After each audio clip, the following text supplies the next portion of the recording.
I learned about cadence during my third year of running, and I immediately decided to measure it on my next run. I found that I ran comfortably with a cadence of 165 strides per minute, and since then, I've been working hard to increase it. Aloha, sportsmen! Today we're talking about cadence. I bet you've probably never heard of it. If you look on Wikipedia and type cadence, well, it looks more like I'm playing the piano. Anyway, if you were to type in cadence in the search box, the site will give you an article on the musical term. You won't find anything related to running. And yet, cadence is one of the most important aspects of running technique. And before you ask, yes, it also has a lot to do with music. So if previously you've been running and listening to music, from now on I suggest you should literally run to it. And running in time with a military march is even better. As a matter of fact, military marches were invented in order to synchronize and coordinate the movements of large groups of people through music and rhythm. Try to type cadence into the YouTube search box, and the first results you get there would be Army marching cadences. Mama and Papa were laying in bed. Mama and Papa were laying in bed. Soldiers running and chanting a song. Mama rolled over, this is what she said. Give me some. Give me some. So in running, cadence means the number of strides per minute. It's one of the two factors that influence your running speed.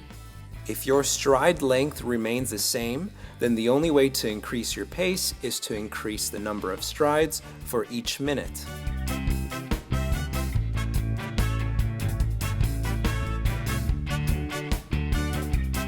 Nowadays, many elite athletes want to improve their running economy. In simple terms, the amount of oxygen that your body uses to maintain a certain pace. This year, I had the chance to talk to a two-time Ironman world champion. As you know, I'm really passionate about triathlon, and I asked him a few questions. Among other things, I wanted to know was how he managed to come up with these result times time and time again, and what he did to become a super fast runner. The biggest tip is to try to improve, to run fluent and economic, not to lose too much energy by your running stride. Cadence plays a major role when it comes to running economically. That's why it is one aspect of running that athletes who want to run faster try to improve. If we want to compare two opposite types of cadence, the highest and the lowest, then I'd say that running with the lowest cadence will feel more like a series of jumps. So basically, you jump and land on one foot, and then again, jump, land, repeat. Running at a very high cadence, on the other hand, you'll take too many strides, kind of like one of those cartoon characters who run so fast that their legs blur into a wheel-like shape. It's important to remember that with each stride you make, your body spends energy. So when you run long distances, 3, 5, 42 kilometers, whatever, you make thousands, tens of thousands steps, and all these tiny extra bits of energy that you may unnecessarily spend result in large amounts of wasted energy. That's why it's important to conserve energy literally at every step. And by running with a moderate high cadence, by making a bit more strides per minute, you do exactly that. You conserve a bit of energy with every step, and in the end, all of those bits result in huge savings.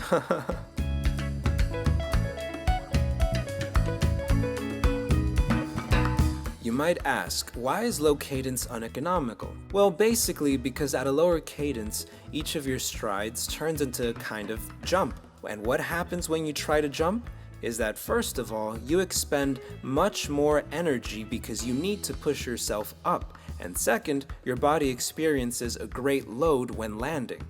When I was looking for examples to show you what running with a low cadence looks like, the first thing that occurred to me was high jump.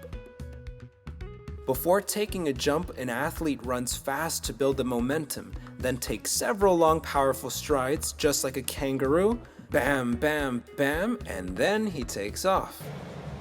Not quite have the flexibility some of the other jumpers.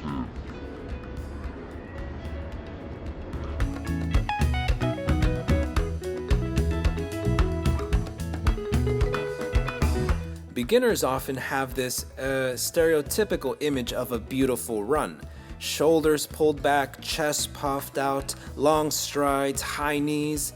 Naturally, they try to run like this, and at a high pace, and naturally, they fail, since they don't have the proper technique and their bodies aren't yet prepared for this activity. A beginner runner kind of hovers with each stride, and their cadence would be about 130, 140 steps per minute. That's why for a beginner, it's extremely important to learn how to run with a high cadence, so that your body gets into it automatically every time you go for a run. So first, I'll tell you what the optimal cadence is, and then I'll teach you how to measure it. It's really important that you as a beginner learn to run both with a high cadence and at a low pace. Why? We'll try to look at it this way. When your pace is high, at some point you begin to try to accelerate. You make more strides, quicker steps, you run faster. It makes total sense to your brain, but not to your body, which can't understand why it should take so many steps when running slow for longer periods of time. Look at elite runners and you'll see that they all run more or less at the same step rate.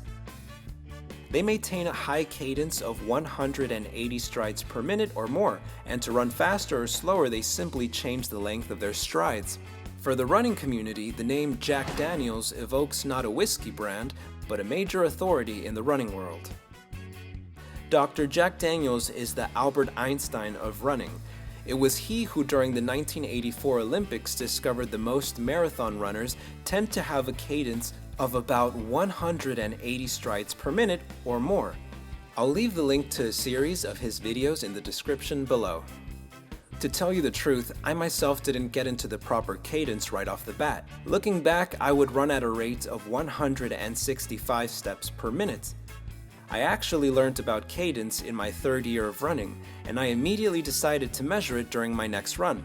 I found that I ran comfortably with a cadence of 165 strides per minute, and since then, I've been working to increase it. So now I want to help you save time and effort and show you how you can do it properly right now. First of all, I'd recommend you to measure your current cadence. In order to do this, you can use a kind of gadget like a smartwatch or a time tracking app. Just measure how many strides you make, say in 30 seconds, and then multiply the result by 2. Or, if you want, you can do it right now. Pause the video, turn on the time tracker, and count the number of strides per 5 seconds, and then multiply the number by 12, and that would be your cadence. Don't forget to put it in the comment section below. Sure, the results of a 5-second test are far less accurate than those of a 30-second one, and frankly, I think that for the most accurate numbers, you should measure your cadence during longer runs. You need to run for at least 10 to 15 minutes to settle into your usual pace. That cadence will be more close to the truth. And now, let's talk about how you can achieve this proper high cadence for 180 or more. For this, you need a metronome. You can download a phone app or use an online tool or simply type metronome online in Google. And here you go. Set the metronome to 180. Alternatively, you can find some music with a tempo of 180 BPM, beats per minute, and then all you have to do is start the metronome or the playlist and try to match the pace of your running to the clicking or the tempo of the songs.